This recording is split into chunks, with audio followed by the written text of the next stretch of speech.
இது உங்கள் moms narration. இந்த காலத்தில் இன்ஸ்டண்ட்டாக நமக்கு எல்லாமே தேவைப்படுது. அப்படிப்பட்ட ஒரு இன்ஸ்டன்ட் ஃபர்டிலைசரை பற்றி தான் இந்த வீடியோவில் நம்ம பார்க்க போகிறோம். இந்த 2 ஃபர்டிலைசர்ஸ்லேயும் பொட்டாசியமும் நைட்ரஜனும் நிறைந்து இருப்பதனால செடிகள் நல்ல ஆரோக்கியமாக நல்ல பெரிதாக வளர்வதற்கும் இது உதவுது. அதே நேரத்தில் செடிகள் நன்றாக பூ பூக்க காய்க்கவும் இது உதவுது. இந்த உரத்தை ரெகுலராக நம்ம கொடுக்கும்போது செடிகள் நல்ல ஆரோக்கியமாக இருக்கிறத பார்க்க முடியும். நம்ம எல்லார் வீடுகள்லேயும் வாழைப்பழத்தை அடிக்கடி நம்ம உபயோகப்படுத்துகிறோம். வாழைப்பழம் சாப்பிட்டுட்டு தூக்கி போடுகிற அந்த தோலை எடுத்து வைத்து கொள்ளலாம். அதே போல் ஆரஞ்சு கூட ஆல்மோஸ்ட் ரவுண்ட் த இயர் நமக்கு கிடைக்கிது. கிடைக்கிற மந்தில் அந்த ஆரஞ்சு பழத்தோலையும் நம்ம எடுத்து வைத்து கொள்ளலாம். இந்த ஆரஞ்சு தோல்கள் மண்ணில் இருக்கிற நைட்ரஜனை ரிலீஸ் பண்ணி கொடுக்கும். அதே நேரத்தில் இதில் பொட்டாசியம், அயன், கால்சியம், சிட்ரிக் ஆசிடும் இருக்குது.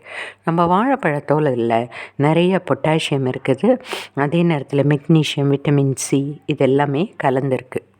இது கூட கொஞ்சம் மாதுளம்பழம் தோலையும் எடுத்துக்கலாம்.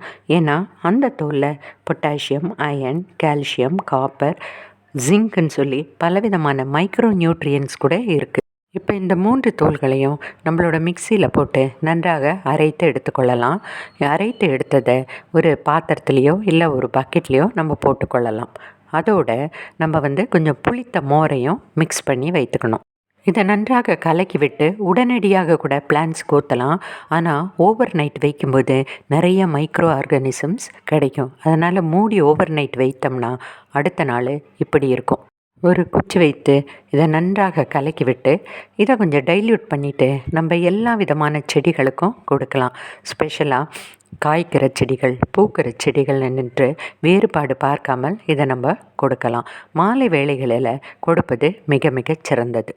இதே மாதிரி நைட்ரஜன், பொட்டாசியம் நிறைந்த 2வது ஃபர்டிலைசர் பைனாப்பிள் ஃபர்டிலைசர்.